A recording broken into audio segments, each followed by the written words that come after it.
Welcome back to Lost Odyssey. Alright, time to go take it to Gongora in the Tower of Mirrors. Kick his ass. Yeah, basically. So wait, the first two times you get to Grand Staff, it gives you the warning about, the not point of no return, but it doesn't give you to this. That's a good point. I'm not entirely certain why not. I guess oversight, I guess. That's the ironic thing, like, the last two technically won't be your last chance to do anything else, despite what they say, but this actually is legit the time where it is your last chance, and it doesn't give you a warning. I guess the logic is that this is not a dungeon, this is just a boss battle. So it's not... Yeah, but even still, like, tell people, hey, this is like your last chance to do anything other than finish the game. Oh well. Does this game get any quests that release, post finishing the game? No, you can do everything already in the first playthrough. Cool.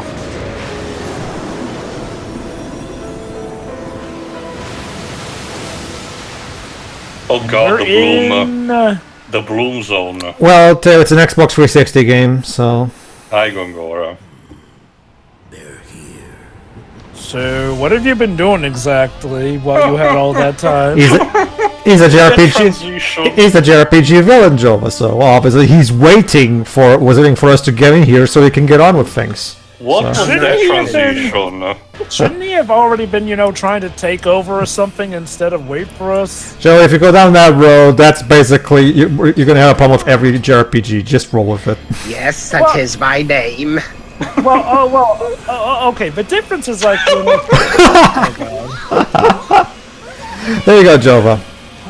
He did have a plan for something to do with the mortals. So what is the plan, that he uses them as fuel? There's light everywhere. As in the light that comes specifically from the mirror behind him. Is this the game saying, right, all the mortals, fuck them out? We're not letting you get away, Gongora! Oh, I'm not going anywhere. There is no better place for me to fight immortals than here. So basically, in here, an immortal can die. Basically, now that we have light from their world, now they're immortal again. So this is the one place where they can kill each other properly. So I guess that was his plan. Lure us in, kill us so that no one can stop him. Mm-hmm. That being said, though... Oh, Jameson. You do not understand. Also, are the shoes of Gongora having extra, layers on it? Why? Because what if I step in the puddle and get my feet wet? There you go, too. So basically, you just want to become a god. Well, again, considering the genre we're in, yeah, not a surprise. First, I shall deal with you who stand in my way. Then, I shall destroy these cursed mirrors. I hate mirrors. That way he'll become the only immortal in this world, which basically means he will literally be a god and unstoppable. That's it. Does he realize that this makes himself vulnerable too? No, it does, yes, but his plan is that he's gonna use this thing to kill us all, and he'll be the only survivor. He could just step out of the light and then fire that thing on them. But don't you see, Dwebs? I'm specifically sitting right here in the light, meaning if you want to get to me and kill me, you have to come into the light. This is step out the light, it's a few steps to the right. This is specifically similar to a couple of Final Fantasy games where they have like a relatively generic beast as a boss right before the final encounter. It's more common than you think. Yeah. Well, as long as we get to properly fight him. Yeah, after this, yeah. Like, now what I don't care for is when it turns out that a generic beast is the actual final boss, or... No, don't worry, this thing is not. No, if anything, it gives me a good time to save because, there's really not much... The game is still a bit of a few surprises, so I won't tell those. But I can tell you this, Jova. If you probably would have guessed from a few parts already, at the very least. But yeah, I think one thing that kinda drags it a bit down over all the stories, but once Gongora reveals his cards, relatively early on, even then, like me and Pedro joke about it, you know, it's still very obvious. There is no more anything to it. He stays the main villain till the very end. Well, however, it feels like he should be the kind of villain that gets supplanted by the actual villain towards the end of the game.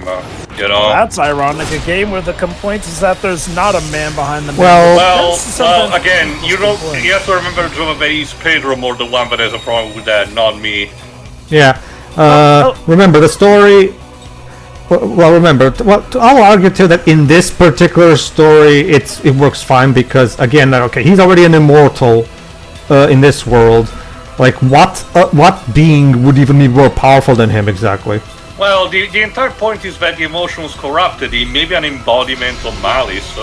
I guess, but I don't know. I prefer him. Pedro, here's the thing: the game itself provides one. The super boss persona, kinda like in this, will fit very well because you know it is kinda like that, and it's a very tough encounter with a gimmick to it. I guess, but I prefer Gongora to just be a villain just because he's just a piece of shit, and that's it.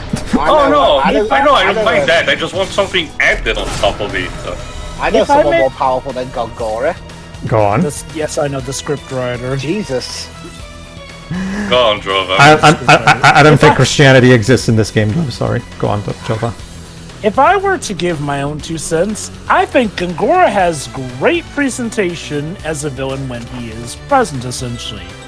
But I do feel like a bit of an issue is sort of similar to what Tio pointed out. It's like, once you get everything there is to him, it does feel like he's a lot more style than substance. There's also the big thing that, if you noticed, Gongora did not really have that many named henchmen, which usually are one of the big appeal of, you know, RPGs. Yes, we had General Kakan, but it was kind of an external threat. While instead Gongora, at best, had a bunch of mindless golems with no name. Sure, they had a gimmick, and they were just reserved for one encounter instead of having like the quirky squad that normally fights him and serves him. You know. Now let me specify. When I say style no substance, I'm not asking for a deep, dark backstory or a revelation that he sees himself as the hero, but he's really the villain. No. I'm okay with him being a mustache twirling villain. My only issue is I feel like as we get closer to the final revelation, his plans kind of make less and less sense. Dude, when you think about it, if you had just let everyone be, there was nothing suggesting that they were going to force you to come with them.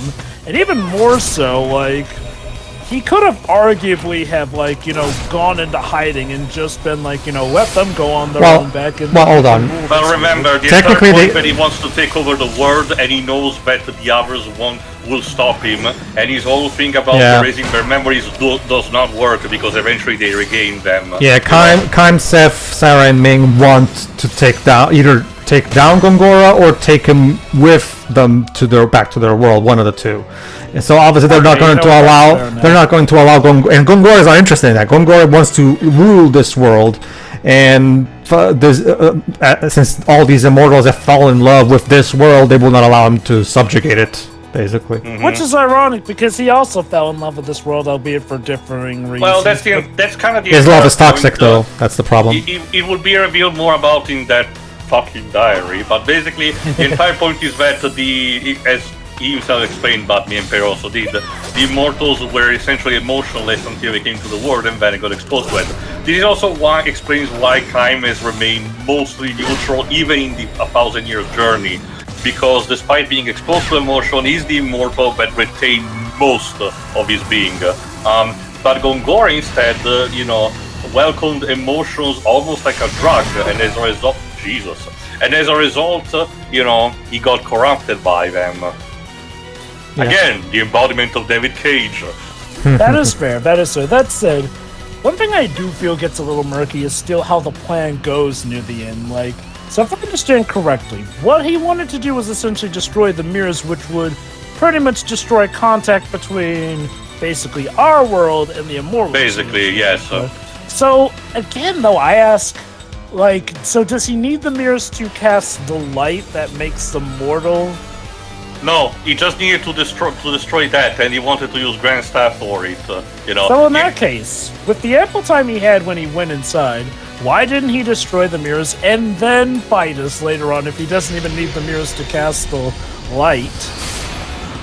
I get the idea. Is still, but remember, after having the mirrors destroyed, he still has to deal with the team, the people. Yeah, you know. he does. Oh, I get that. What I mean is, like, you know, at least destroying the mirrors would, you know, lessen the chance that they could potentially. You can also chalk it up to the team arriving just in time again. See, the thing is, it's the classic, you know, the villain will remain in the dark layer until the end of the game. not to mention, let's not forget what happens. Like at the beginning of the story, he decides to individually turn them all into amnesiacs. He took away Kaim's memories. He took away Ming's memories in that flashback we saw. He also was lucky he took away Seth's memories. So because remember, he can't kill them because they're immortal. So obviously he had to get them out of his way in other means. Problem is, and remember that was also the reason why he got Jensen with that pearl at the beginning anyway, to try to keep Kaim and Seth from remembering things they weren't supposed to, right? The problem is, now they're back with their memories, and my guess is Gongora thought, okay, if I'm gonna get these idiots to stop coming after me and preventing me from taking over the world, I have to find out a plan to eradicate them for good, and this is his plan, basically. Which, you know what, that is fair and fine. I do feel like it just gets a little muddled. Admittedly, one could probably come to the conclusions drawn in that, like, it's not falling apart like Final Fantasy for No. If you like I said, I just came up with this conclusion by just examining the basic aspects of what we've been told up until this point. Yeah, like that's that. Also, Jova, remember the problem with 13 in that case was just, you know, the heroes being nonsensical. Technically speaking, the plan of a villain made sense. Yeah, not to mention, remember, like our heroes in 13 are specifically told very clearly and verbally that killing Orphan means Cocoon is fucked. So what's their plan? To go kill Orphan. What?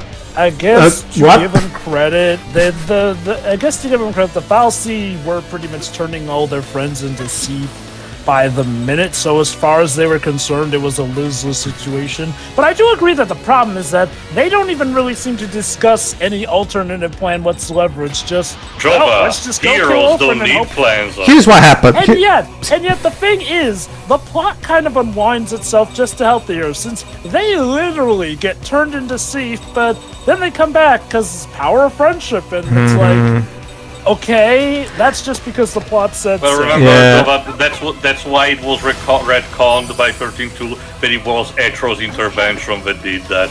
Yeah, like And good for 13 too. The thing is, though, again, if we're taking this in the context of when 13 was all out on its lonesome, was there even a book that came out simultaneously that explained that, or was like, as far as you guys it's loading knew, the that was data log, if I recall correct. Yeah. It's not loading the data log, it's stopped by the dialogue because Caius actually does give one of his speeches about that, if I remember correctly. No. Again, I'm talking specifically about when it was just 13, not by the time of 13. No, remember, by the time of Region 13, it was that power of friendship that you said. Yeah. See, here's what happened. That's what I'm looking at it as the context of just 13. Like, yes, it's good the sequel later did it, but I'm willing to bet money that they did not have that plan in mind from the get-go. No. We've been told by Kitase himself that the reason that game made 2 sequels is so they could reach the 10 million unit sales goal that they wanted the original game to hit. But here's my theory on why that is the case, Jova. They wrote the entire story, and they that will kill Orphan. They kill the villain, just like in classic RPG fashion. But then they realized, oh yeah, that's right. We established that killing the villain means the world is fucked. Okay, fuck it. We're going. Okay, fuck it. You know what? Let's make it so that their focus is actually to kill Orphan, and we'll even give them a little flashing of Ragnarok at the beginning of the game. See? Foreshadowing. See? It didn't come out of nowhere. And then at the end, Fang and Vanille turn into Ragnarok, and apparently they can create an ice pillar that keeps Cocoon from falling because, you know, they totally know how to control Ragnarok now for some reason. Oh yeah, no. Again, like, my point in Squad all of legit these... feels like it was being No, written my on point the in all of fly. this, Java, was just to mention that in that case it wasn't really the villain's plan, not working. If anything, it was basically foolproof. Yeah. So the problem... You know, the funny thing is that Lightning Returns pretty much reveals that the villain's plot was completely pointless Well, since God was technically- coming back anyway. Technically, well, not really. They got Well, came okay, no, back true. because of what Caius did, technically. Yep. Basically. But then that makes me wonder, wouldn't Caius have come back anyway, since as far as we know, the whole time cancer thing was happening regardless Look. of... Look, Java, I'm gonna do you a favor right now. Just stop trying to make sense of the 13 trilogy. It's an exercise in futility. All you're going to do is cause yourself a headache. Just don't bother, okay? You know, usually I'm persistent, but yeah, for 13 Trilogy, I'm willing to make an exception, because damn, that is some bad writing. Trust me, Jova. It's a road without a goal. You will never. Yeah, there you go. Yeah, as you can see, this is the hardest boss in the main campaign. Wait, even harder than Gongora afterwards? Yes, I will argue that. Yes, this guy has some really strong attacks. I have Yeah, noticed he has some pretty much GameFAQs FU attacks. Well, GameFAQs tells that you should be using the buff moves that you have, all powerus, all shieldus, and all mindus. That is true. Plus, Yeah. There is a skill about nullifying all elements which serves to not counter, but make sure that you don't get damaged by the magic attacks. That is true, but that is true. But me doing it this way makes the boss battle a bit more interesting to watch. So I'll go with that. So does this mean that Sarah and Jansen are now dead? Just knocked out by the time. Well, remember, right now we're operating on. Oh, wait. Right now we're operating on RPG logic, where as long as you have a Phoenix down, you can revive the party. You're fine. Sorry, goddess medicine. Well, we can't use the actual Phoenix down term because Again, Square will. legally distinct. Look, I've said it before.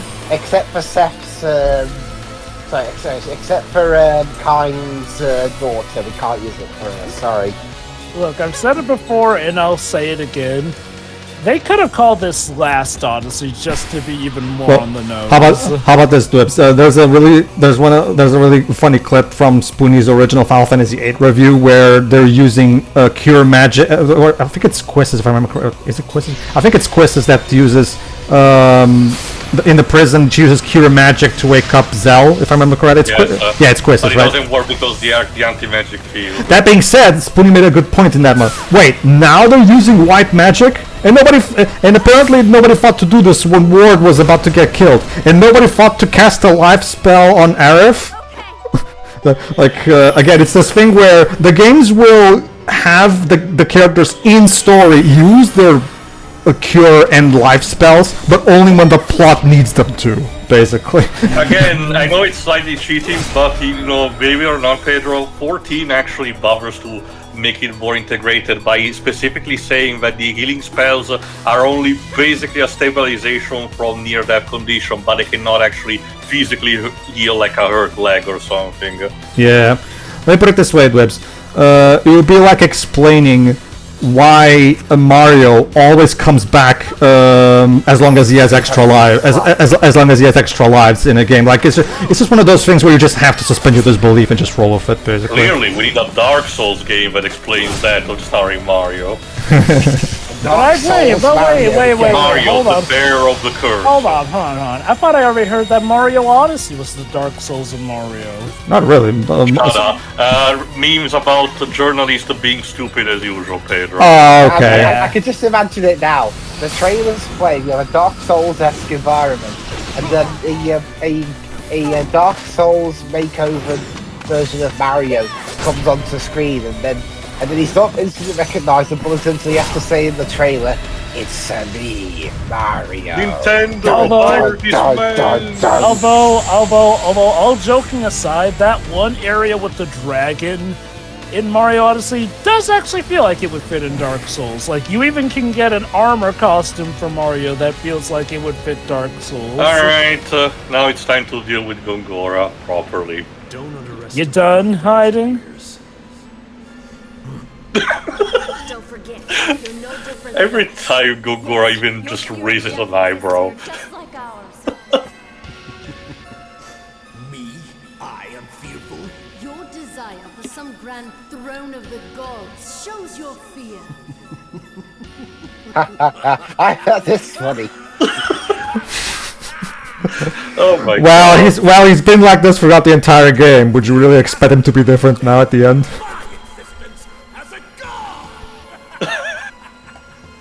That may just be the Cope talking. Ready to battle this god? Oh, we need a proper theme for that too, boss. Can we change our mind? Would you call it the birth of a god?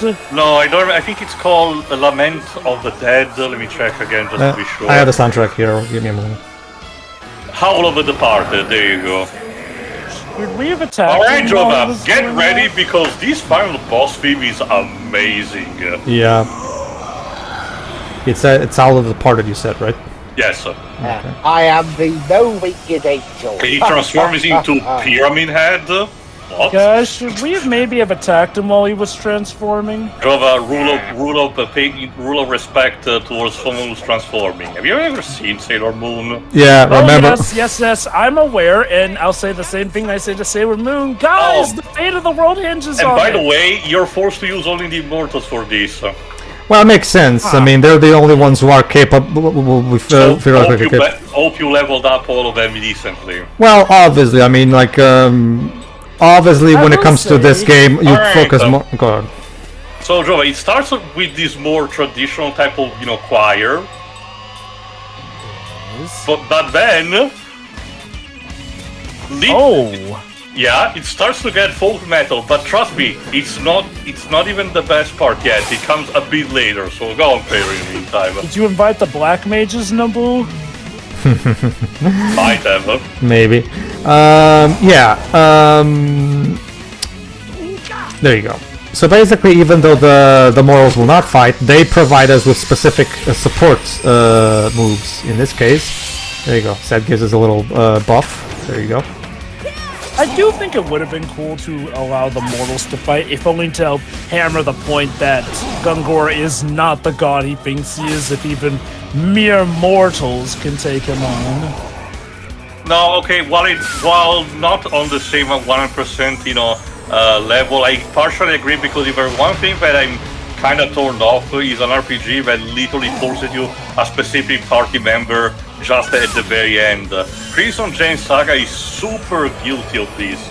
If I ever get to record it, you'll be able to see.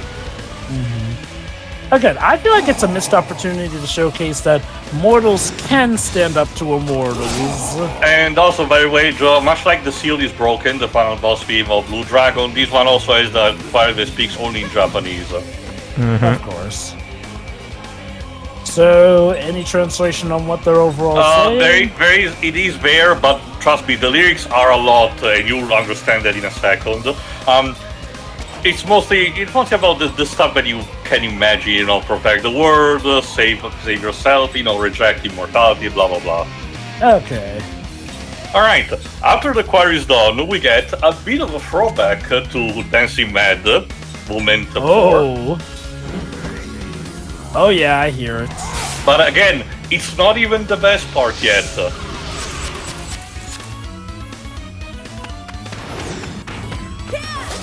There you go. I am definitely willing to believe that this may have been Umatsu's most experimental. Alright, Jova, hold on. Oh. First, cycle drums.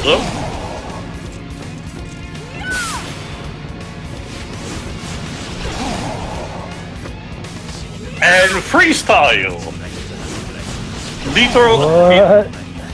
I know, right? It's basically a rapper actually literally doing a freestyle.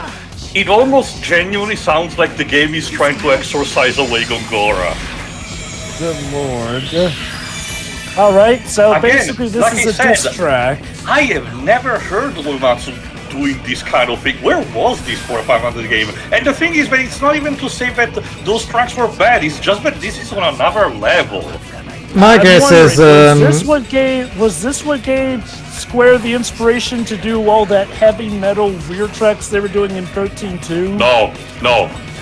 That's an insult to this track. Let me... Like, Amazu is good in other places, just not that. No. But what about the rap? A place in my heart, a place in my mind. Yeah, a lot of people like to a lot of people like to bring up the ride the chocobo theme, and yeah, I do too. But yeah, that terrible Brescia rap is something that I never hear anyone bring up, and it's such a bad, lame track. Is it because it's from the game that people try to forget the most? I guess so, Blips. Sorry, the Jova, go on. Is it because it's from the game people try to forget the most? Usually it's Lightning Returns that people try to forget the most. There's also, again, I think I mentioned when we commented it on 13.2 Jova, there's also the track in the tomato-infested level, I forgot the name. Not the waterway, whatever. It was basically the settled trees and plants that were infested by the tomato plants. The track is called Starting Over, and if you bother to listen to it, it sounds something that should be played in a Just Dance game. Not even kidding. Also, bit of a confession, I kind of mixed up which game the rap was from. I actually thought it was from Lightning Returns. No, 13.2. Lightning Returns, as Pedro noted, has much more instrumental pieces that are more quiet, a lot of the piano, you know. Yeah, like... While 13.2 tried to be more experimental by having, you know, pieces with actual lyrics. I guess I'll admit that rap feels like it fits more with the tone of Lightning Returns than that of 13.2. Yeah, personally I prefer... I'm glad that Mamazu went more traditional in Lightning Returns in comparison, honestly, because like I said, Lightning Returns is my favorite of the 3 soundtracks. Well, I guess it needs all it can get, given, you know, everything else. Yeah. Yeah. But yeah, no, seriously, this final boss is, well, the music is just... Oh yeah. Oh. And again, if you keep classic, you know, reduce your HP to 1. So, and that's the thing. If you pay attention, it also incorporates, you know, the proper theme that Gongora has been, you know, accompanied by since the beginning of the game. So is Cook programmed to do that right after he does that? It signifies the... If I recall correctly, while he's still the same form, this boss goes through like 5 phases differently. You're just not noticing much. The boss battle is semi-scripted in the sense that once you hit a specific HP threshold, something will happen, like what we just saw, basically. Ah, I see. So basically, once you reach a certain point, that's what triggers, you know, the party members helping. In this particular battle, I guess the reason they don't show you the HP bar is because they want to emphasize that this boss battle will end more on a scripted manner rather than the other ones, I guess. I don't know. Okay. Again, I've never really liked when games hide the boss's help from you. I get why some do it. I've never really supported it. Like, heck, even Kingdom Hearts eventually got the message and made that just a built-in thing. Oh. And now he's someone with the UK. You beat your attack. Remember the one that almost killed you last time. Yeah. Oh shit! It rains meteors around here all the time. But Jensen revives all of us. Here comes Jensen in with a steel chair! There you are. There you go. Okay. I'll admit, it's scripted, but I do dig that. And hey, if you were before he did the meteor attack, that means you'll be just fine after this. The game is trying to emphasize how they're all working together in some way to take down Gongora. We're lost Odyssey heroes. Yeah. And Kaim's like, looks like we show you the power of teamwork. Also, I see that I do like games that show when bosses are getting weaker too by their stances. Mm-hmm. You also notice that this boss actually doesn't have a guard bar like the others, so you cannot even, you know, take advantage of that.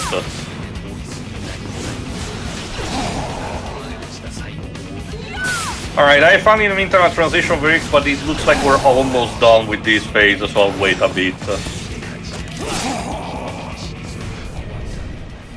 Uh-oh. Where's the music? He's literally absorbing the light from the mirrors. He's absorbing the unlimited power. The light has given Gongora infinite power. See, literally unlimited Oh power. my god, this is just the end of the Waking the Dragon arc from Yu-Gi-Oh! The anime. Oh, my power is infinite. Well, mine is infinite plus one. Unless we block the power from the mirrors. Damn it. That's it. Jensen, what? Well, if that's the case, then... Yes? What is he doing? Here we go. Yeah, even Gongora looks at you, he's like, what the fuck? Is he getting in the way of the light? Yes, Jensen's gonna use his magic to block the light. Everyone help! Help! Block the light! And I guess Gongora is just watching and letting this happen. Well, he has to pay attention to the ones that are fighting him. Alright, if I recall correctly, this is the last phase that you're about to So there you get. go. This will be the mortals' primary way of helping taking him down. There you go. I mean, I could blast you away, but There's a problem though, as you're about to hear. Hurry! Take a door down before it's too late!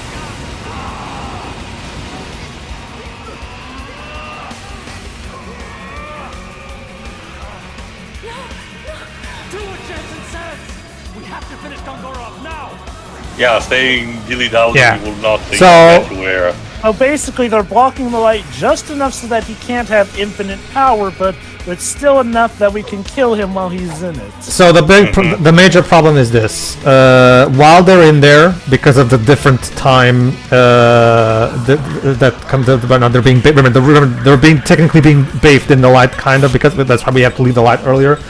If they stay there too long, they'll die. So we have to hurry and take down Gongora. Wouldn't it be funny if actually there's a freak accident that makes them immortal like the rest of us?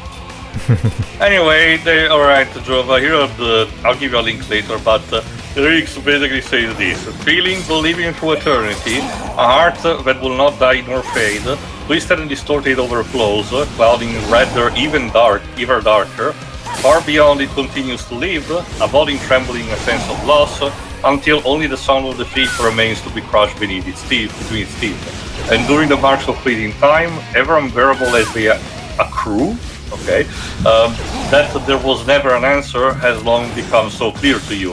The freestyle is a fuck ton of words, so bear with it. Fating what drops remain by hands for foolish atonement, pointless condolence. Surely only to pass me by, all it gone, nothing to remain. All is born from the void, in the end to be consumed by black. Okay. Not even knowing that is their fate, unable to grasp that is the end. Sensing that and sensing it near, running, lost to scramble ahead. Sensing life and seeing it near, leaving so hard to arrive at death. Scared, cold, tired and torrid, this heart, this body, all of it. Digging, screaming, bludgeoning, leaping, crushing away into dust. Something is left inside of me, even though it should not be. In a place they could not enter yet, that is where they remain. Where I should be seeing nothing, my eyes catch impossible sight. I believed something could last, and so resulted in this illusion. It draws away and fades so fast the lingering silence terrifies. What's left is a flowing wound that grows, stabbing deeper into me. It hurts in ways I don't understand to degrees I cannot take. I trod until my nails are bare, my fingers split and full in blood. All is born from the void, in the end to be consumed by black. Not even knowing that is their fate, unable to grasp it as the end. All is born from the void, in the end to be consumed by black. I'm sure I've dodged the thought as well, refusing to see how it ends. Grasping bloody embrace. Like that sounds something my chemical. That's something like My Chemical Romance will do in 2009. Yes. To be fair, like I said, the entire last beat is basically done in freestyle rap, so it doesn't surprise me too much. I guess I have to give Nobuamatsu credit. He knew how to keep with the times. I get the feeling Sakaguchi gave him complete creative reign and just go out and do whatever you want, be experimental if you want. So this was him basically just. You also have to remember that this is translated from the original lyrics, which, even in their freestyle format, they're still done to be rhyming with each other. So even if it doesn't make too much sense, there is still a logic to it. Oh, I do get it. Like, again, what rhymes in one language Will not rhyme in may another. not Like, always like I rhyme said, in as another. someone who tries to advocate for a more accurate translation, rhyming is basically a battle against windmills, so don't even bother. Pretty much, essentially. Tell that I to. mean, some have managed it, but it is relatively tough. Yeah. Tell that to Lin-Manuel Miranda. Remember, in Moana, in You're Welcome, he did a triple rhyme. In Canto Tale, he does a quadruple rhyme. Oh, there we go. Alright, did you get that out of your system, Gongora?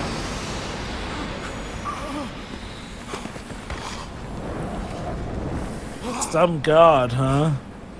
Puny god. No, I command you. I am your god. Alright, turns out, however, Gongora is kind of a last gambit. Well, first of all, this, however. We did it. Say that. We saved the world. You're right, you freak.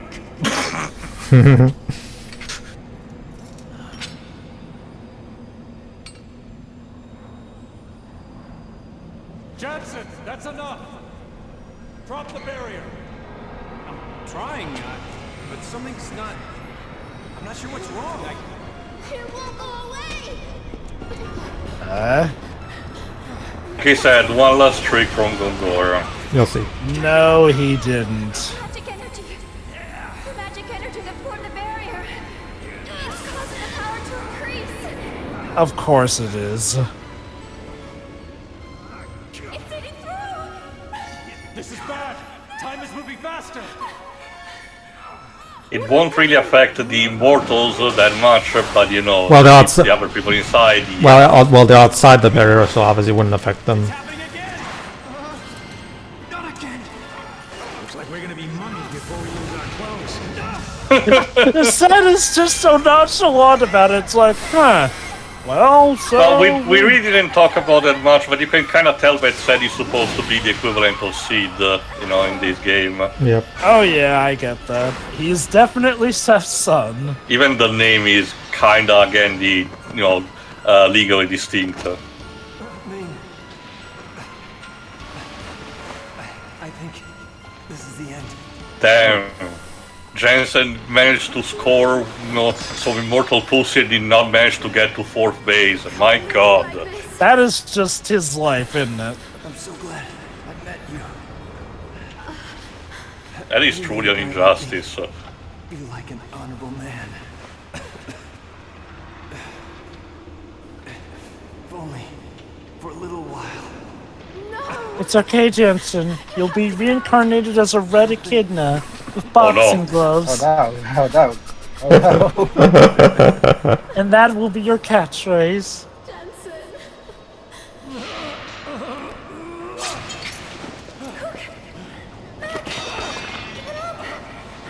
Cock! Mac! I can't move. We'll be okay. Thankfully, Dweebs, when it comes to the, you know, rapid aging, they still maintain the character models, so we don't run into shenanigans like in M. Night Shyamalan's Old. No, it's more like they get gray hairs, I'm guessing. No, they literally have their strength sapped away. Basically. And also probably because, you know, the dev team could not really implement that many changes to the models. Obviously. And obviously Sed is the one that's affected the most immediately. You graceless. I'm all right. Oh, look at that. They managed to bond at the end. Oh.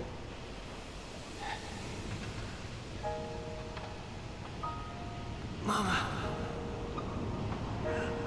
It looks like I'm gone before you. Stop talking like that.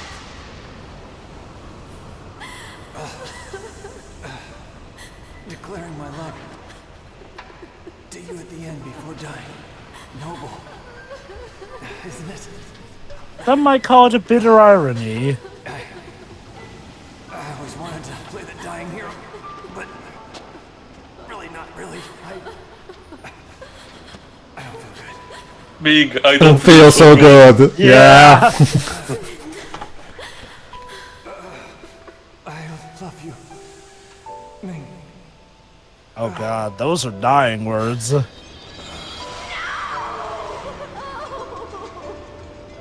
we do something, Kaim? What will we tell her? Oh god, the models are clipping again. To take you. You're our responsibility. Hang on, Seth. Let me go. I can't hang on anymore. I can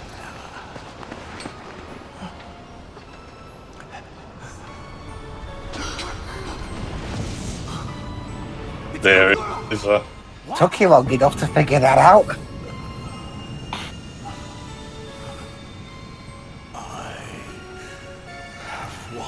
What do you mean? I mean, wasn't it pretty obvious He's this was about to my explain. doing? Want to save them? Oh. Hostage situation. There you go. This was his final trump card. So he's like, That's it. Use that and destroy the mirrors. But after you do so, we will never be able to return. My time has come. And so have I. you know, why don't we just kill you first and then we break the mirror? Remember, still immortal. Tanks of energy. Well, isn't Well, no, he- well, no, wait, no. was- Well, right now we're mortal, technically, too. Yeah, remember, he's in the light still. Mm-hmm. Like, even if we can't go home, I say take the solace and kill him while we can. Wow, he's actually gotten even more bonkers than before. I didn't There's know one part of the scenery that is not being true. No. You know, Jesse Cordy, Jesse Cordy is going to chew all of the scenery that you will see before you. Who knew LeFou had actually potential to be the main villain? Oh yeah, this is the one part of a plot I actually don't really like. What? You're about to tells- see.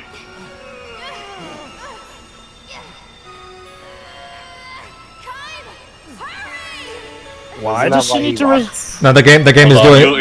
you're about to see. The game just did the snake eater thing, where you have to do it yourself. Okay, There so you go. we broke the mirrors. There we are.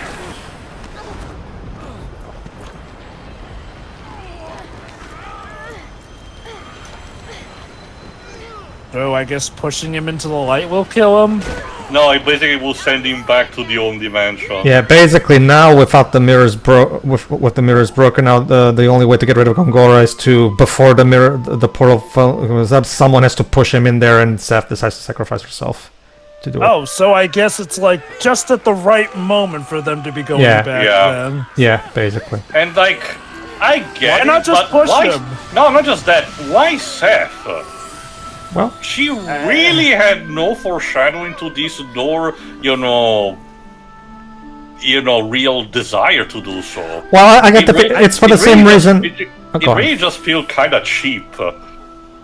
Okay, if I am to give it some credit, I guess Seth's dream did establish that she definitely had a big beef with Gongora. Yes, I know all of us technically did, but with Seth, like, Gongora... Seth is more personal. Yeah.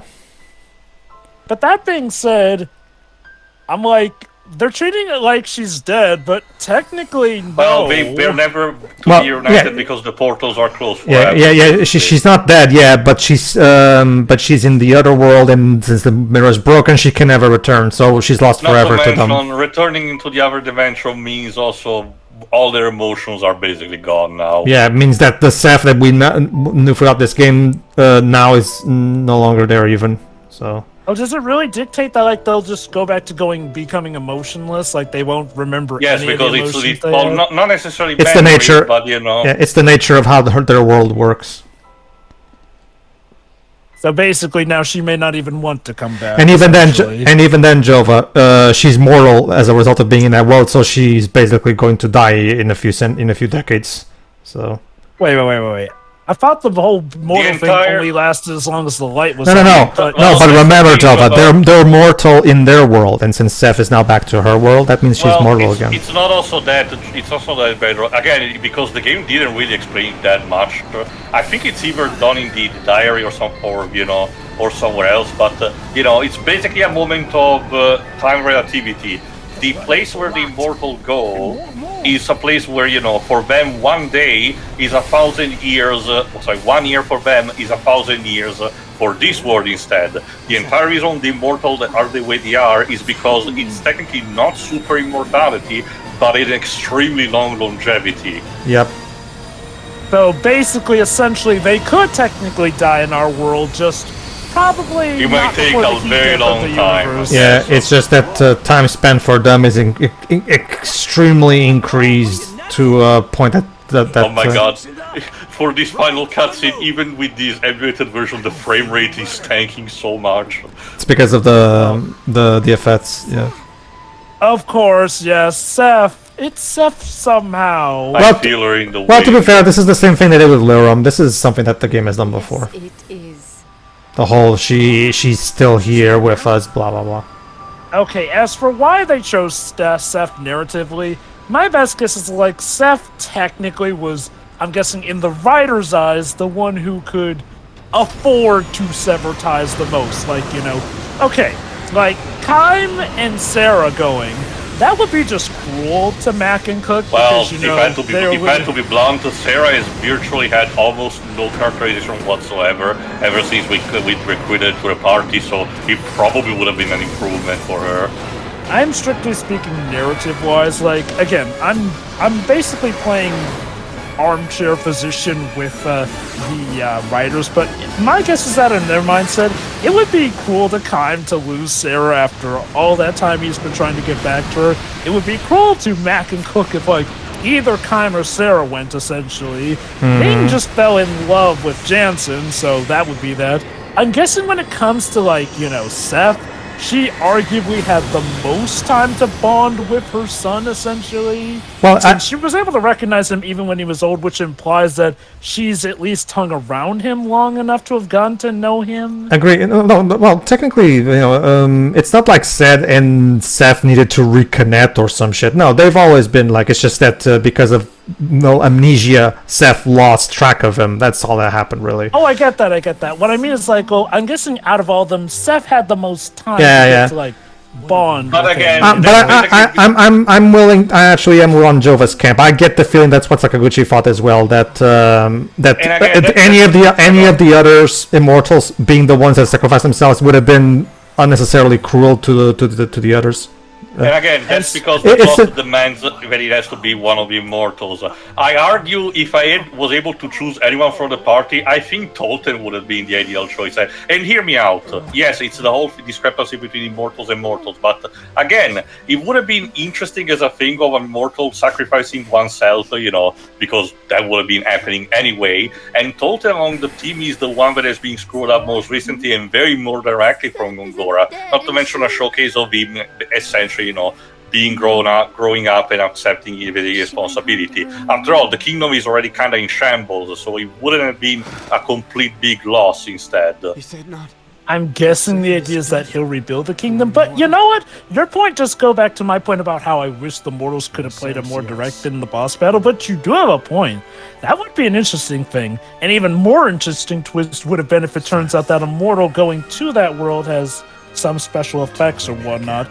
That being said, I do get the feeling that Sakaguchi was going off of the rule of, well, we gotta have a casualty to make this feel heavy, essentially. Like, I will say this, my personal argument would be, they could have killed him in the light while they had the chance and then broken the mirror. Like, sure, he arguably would have gotten the laugh, but since he was mortal with that light, they could have killed him so that nobody had to push him through. I guess they don't even operate on Islander rules of chopping the head. No. So I guess it's kind of a happy ending. I mean, technically, well, it's still bittersweet. Well, not to mention too, we literally just kind of fought on holy ground right now. So. But remember, Pedro, the Islander movies forget that very quickly. I guess this means though that the immortals will be sticking with their mortal companions. And now we end with a Layton style dear insert person here. And where are they now? Epilogue. In all kinds of places, Oh god, imagine if we see a post cutscene that shows Mac and Cook now old while Kaim and Sarah have to, I guess, watch over their next... I mean, that's technically what's gonna happen anyway. That's going to happen eventually, obviously, even without us seeing Again, it. the entire point of the game, as you'll also see, it's basically about acceptance more than anything. So, here's one thing I wonder. So, if immortals technically can eventually die, what decides that? Since we've seen that whenever they get diseased, killed, or whatever, they just essentially regenerate back, so like... It's the aging, Jova. The reason why they regenerate, I guess, can be explained to hypermetabolism, probably. Also, Kaim, what the fuck are you wearing? Well, remember, Hey, this is that's his... the outfit he was wearing back when Lirulum died. Yeah, remember, this Well, is... no, not died, but like jumped off the... Yeah, remember, this is their casual outfits, too. We've seen this before. I forgot, sorry. He hasn't worn them in so long, But but yeah, now that- they can finally settle down. That's still basically the point, Jova. Basically, eternal youth with an accelerated metabolism. That's basically it. It's not something super magical. That being So said... basically, well, okay, but in that case, then I guess that means that their bodies basically work on a timer then, since, you know... Yes, it's still a case of, you know, it will take millions of years, basically. I do like the... I personally think that Kaim and Sarah can now recover the lost time and raise these two in final. And I also really like the final line that Kaim says to Sarah in a moment. Well, not in the moment, actually. It's actually after a few scenes, actually. Again, it's all about acceptance, because again, I argue the game has been doing that for a while, even in the Thousand Year Dream. They just said... There have been said stuff at the end of the day, yes, but you know, it's more about, you know, living with what you have. Yes, there will be more sad times in the future, but live the moment, basically. Given all that I have seen of this world, Right, it's kind of again, it's kind of like it kind of shares that element that Freerun has of that you know, you should appreciate the time you have Like I and said, enjoy life Sorry, go on. and understand that everything has value, even the little things. today, And again, also Neil Gaiman's the Sandman's character, which I mentioned early on in the run, also does something like that, basically. Even when at his lowest, yeah, Sad King took pay a visit. That's not what the sub said. I guess also, as for why they chose Seth to be the one, Seth's probably like the most emotionally mature of the party, so... Well, obviously he sobbed about what happened to Seth. He would probably be the one who would be the least likely to break from that kind of tragedy. Of course, we ended up with a bird. But yeah, that character, even at his lowest, he basically, you know, still maintains the will to live because he wants, he genuinely wants that, even when he's offered a possibility to actually. Hold on. And now here's the casual said. There you go. That's his wedding attire. I guess whose wedding we're attending. It's Ming and Jansen's, isn't it? Obviously. Again, here's the perspective. Jensen becoming king. Be very afraid. I'm pretty sure it's going to be one of those things where Ming is still going to be the one ruling, and Jensen is going to be what is basically hoping. Jensen's going to be the stay-at-home husband. Wouldn't that mean he gets to rule while she's off at battle? Here's hoping also he gains some maturity. Oh my god, there's a few clones amongst the crowd. Notice that, Jova. They have budgetary NPC syndrome, Jova. They're very sensitive about that. We don't like to bring that up. At least it's, say Joshua. At least it's better here than in fucking Heavy Rain in one of the early levels where you had the same NPC copied and pasted at 3 feet from each other. I could use the I could do the Joshua joke, but I don't think it fits in this particular context. Go on. Also, I see Sarah brought her Daisy cosplay. Oh my god. Holy cow, that headdress!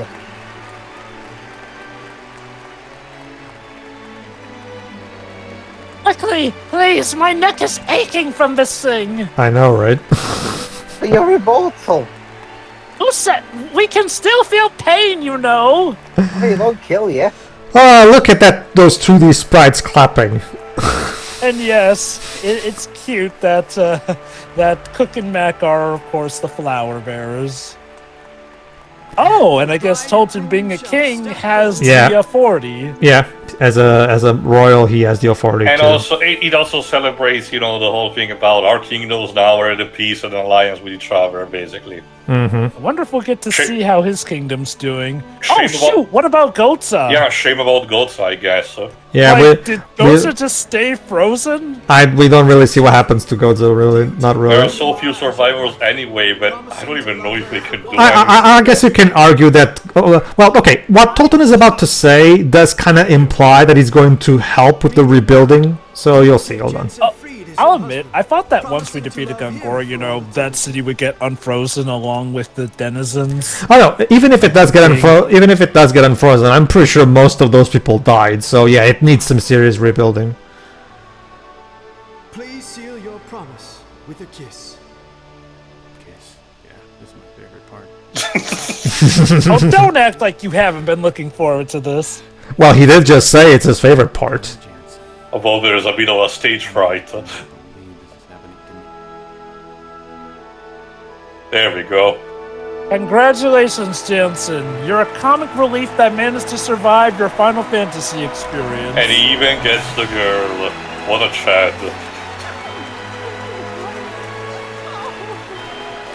I always cry at weddings. Listen here. Sorry. I also have a promise to make.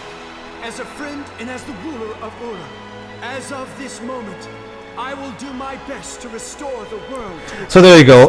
Tolton is gonna make it his mission to restore the world to how it was before all this happened, basically. True. That sounds like that would have actually been a cool post set of missions, but I digress. By the way, I'm sorry I listened to that idiot. It's okay. We got rid of it. Oh no, High five. Jensen's harem. In case you're wondering, Drove, about the fate of General Kaim because I read about it. Hold on. He senses his mother in the wind, doesn't he? In the light, more so. So is this the implication that even though she's immortal in that world, she still feels for him? I know you can see this. I think it's more so meant to be said, comforting himself about it, and just. It is a pretty magical looking light, but I digress. All right, and this is actually like I actually really like this final moment with Kaim and Sarah. So this is it. No post-credit scenes. No, there are no post-credit scenes. No, they won't. They aren't gonna be joining the Xbox. Here we go. Listen here. Oh, this one. So, Sarah, shall we try for another millennium? I'd like that.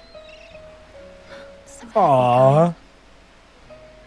I don't think the memory... That is one thing. Yeah, and now they can finally live a millennium that is not full of tragedy and pain. So that's nice. Like there's gonna be one difference. They'll have each other, even and if the their children. mortal companions.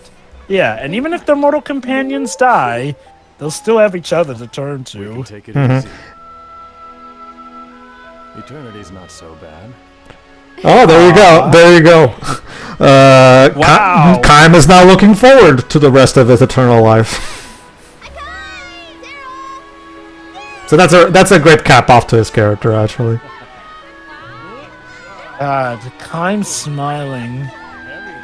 Well, he has done it a few times before. I mean, again, I know, but this feels like a true smile as opposed to one that feels like I said- either sarcastic or bitter. It's like I said, Jova. It's kind of like Herschel crying that one and only time at the end of Lost Future. The fact that it only happens once in the entire series is what makes it so impactful.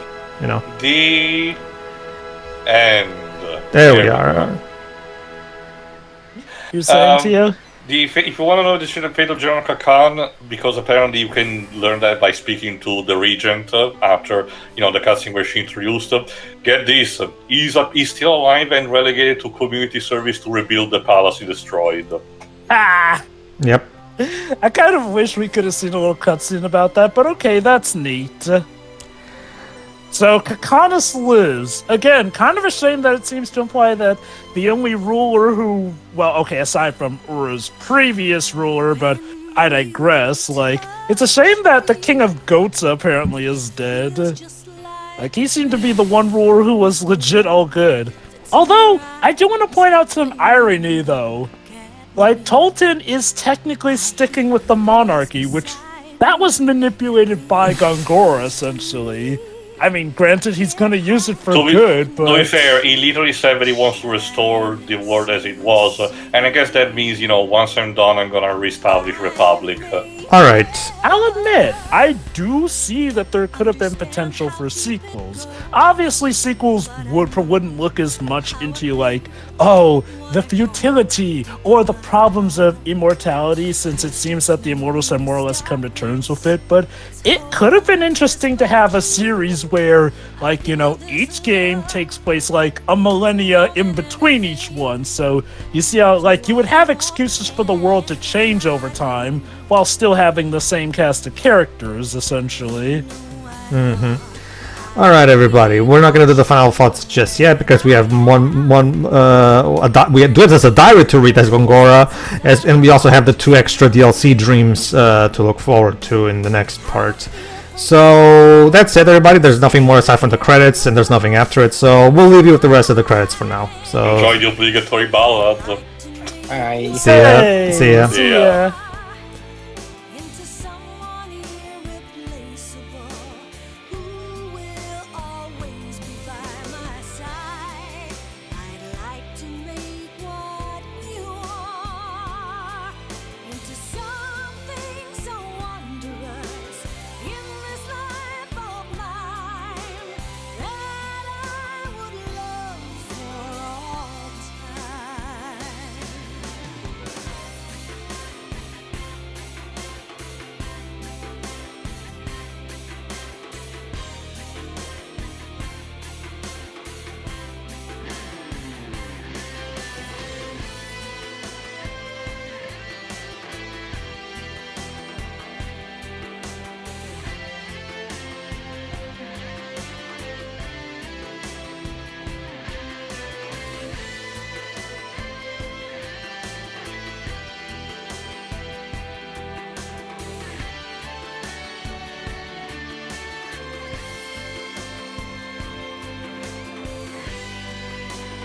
When you kiss me, I think I'm in a dream with the warmth that's in your gaze when you look at me. Your eyes fill with emotion, sparkling with tears. I feel this love. This is everything. What more can I do? I thought I would be more fragile than I am, but then my hands hold strong into the truth that no one holds so deep. And with this gentle touch, I hope I can express just how I